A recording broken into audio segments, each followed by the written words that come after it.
सर्वांना नमस्कार. आवाज येतोय? सर्वांना आवाज येतो? नमस्कार नमस्कार नमस्कार. क्या बात आहे, बढिया. खूप छान वाटलं तुमच्या सगळ्यांशी संवाद साधताना.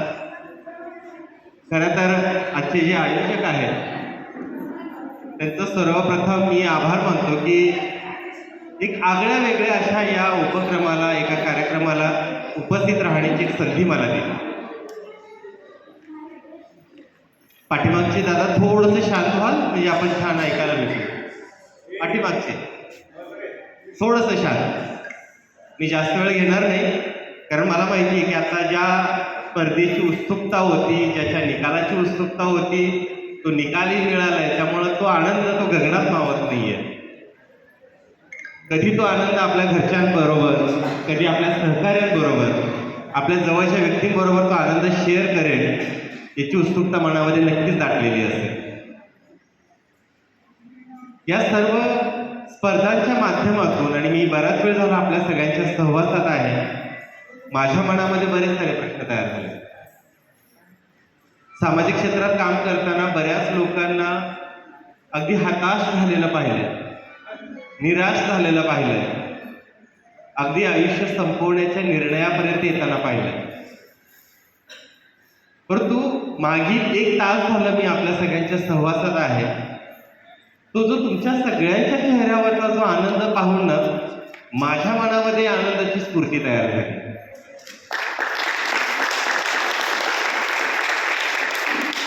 जगण्याकडे एक वेगळ्या दिशेने कसं पाहावं, जरी आपल्या डोळ्यांना दृष्टी नसली तरी हे जग आपल्या मनातून कसं पाहायचं, या जगाला आपल्या मनापासून कसं अनुभवायचं, हे आपल्या सगळ्यांकडे पाहून एक आदर्श निर्माण झाला.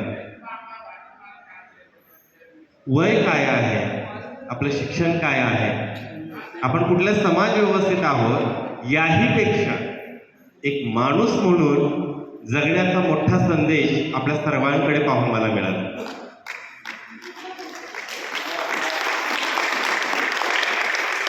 आम्ही नेहमी म्हणत असतो की व्यसनमुक्तीच्या क्षेत्रामध्ये काम करताना माझ्याकडे येणारा प्रत्येक जो व्यक्ती असतो तर तो आपल्या आयुष्यातली व्यथा मांडतो.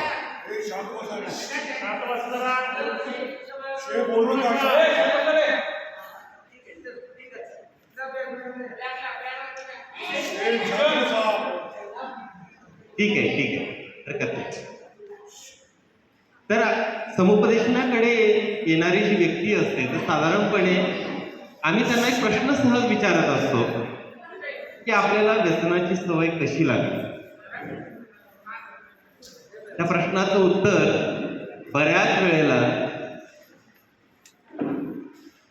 असंही ऐकायला मिळतं की आयुष्यामध्ये ना खूप मोठं दुःख झालं, एखादा अपमान सहन झाला नाही, आयुष्यातलं एखादं व्यंग सहन होत नाहीये, आयुष्यामध्ये जगण्यात काही रस राहिला नाही म्हणून व्यसनाचा आधार घेतला. हे ऐकल्यानंतर आत्ता कुठेतरी असं वाटतंय की त्या व्यक्तीला तुमच्याकडे पाठवायला हरकत नाहीये,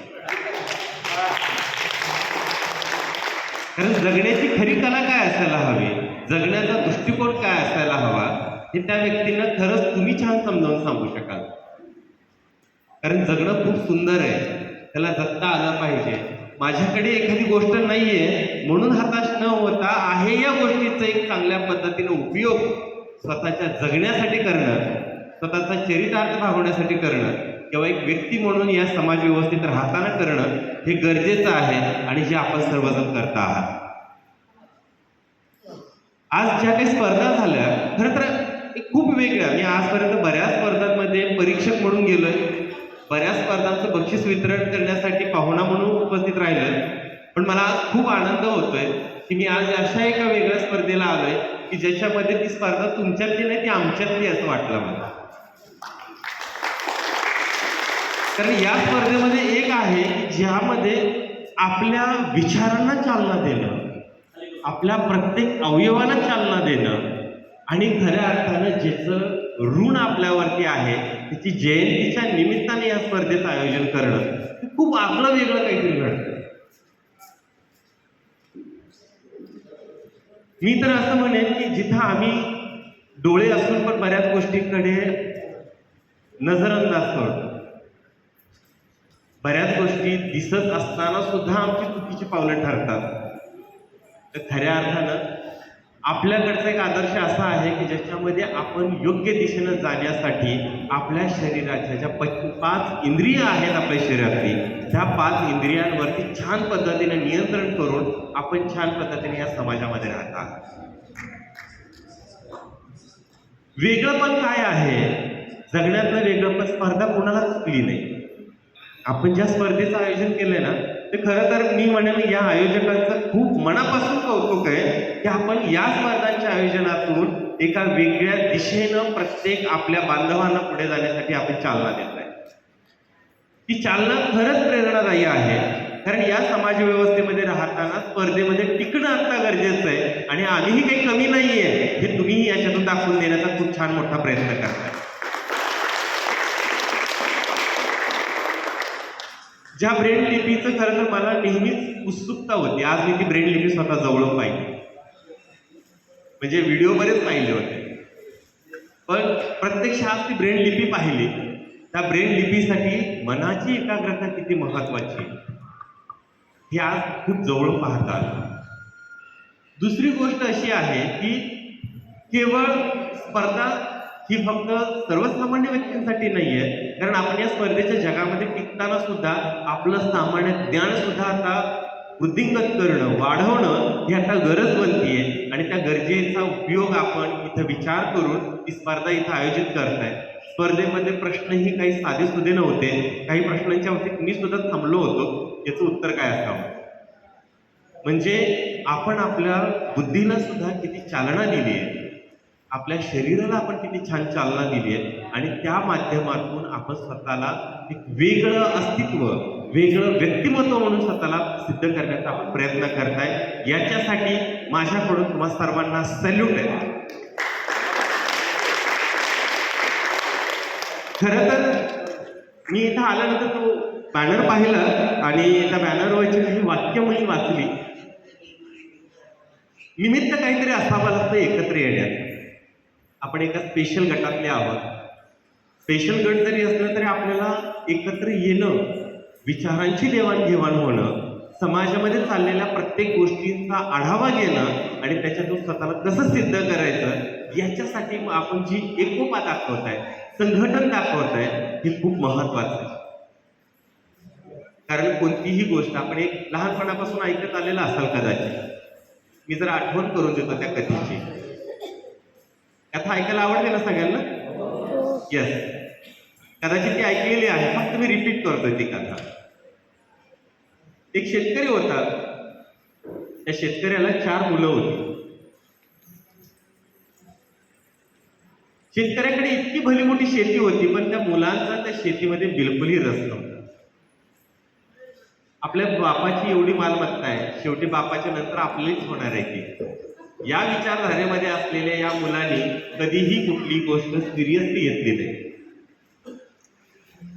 एक दिवशी काय होतं की शेतकऱ्याचं वय होतं, तो खाटावरती खेळून राहतो.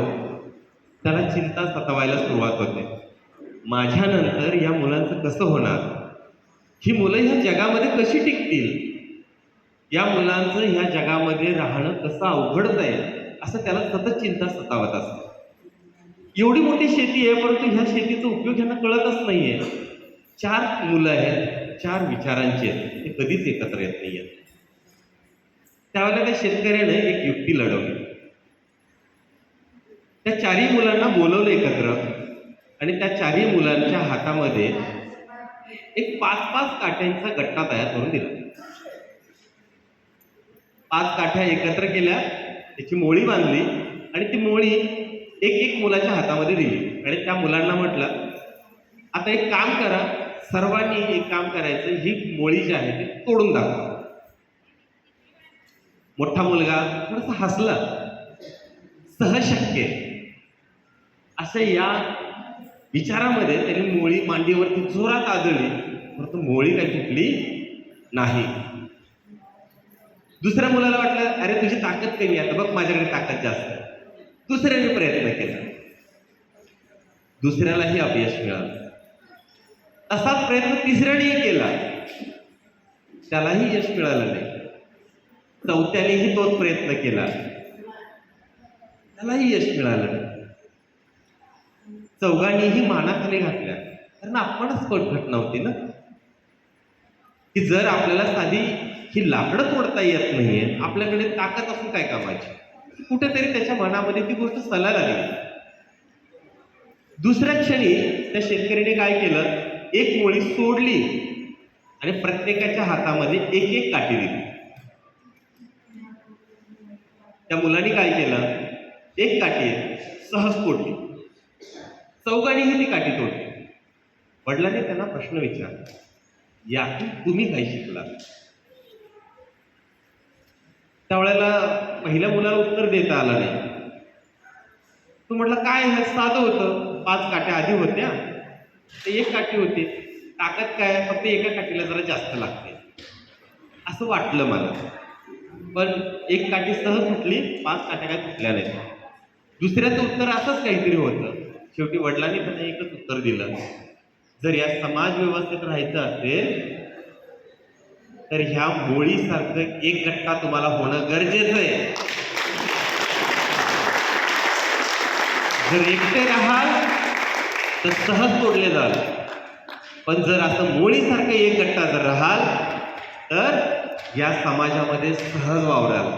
त्यामुळे मला असं वाटतं, या कार्यक्रमाच्या निमित्तानं आपण सर्वजण जे एकत्र येत आहे, जे बांधव सगळे एकत्र येत आहात आणि आपल्या विचारांची देवाणघेवाण करताय, समाज व्यवस्थेमध्ये असणाऱ्या प्रश्नांचा विचार करताय, समाजामध्ये टिकण्यासाठी आपण कशा पद्धतीनं बदल करायला पाहिजे, या सगळ्या गोष्टींसाठी जी कृती करताय ही खरीच कृती वाखाणण्याजोगी आहे. आणि मला असं वाटतं, ही स्फूर्ती जर आपली जर राहिली तर आपण इतरांसारखे काही वेगळे नाही आहोत, आपण सगळ्यांसारखे एक आहोत आणि समाजामध्ये आपण एकजूट आहोत.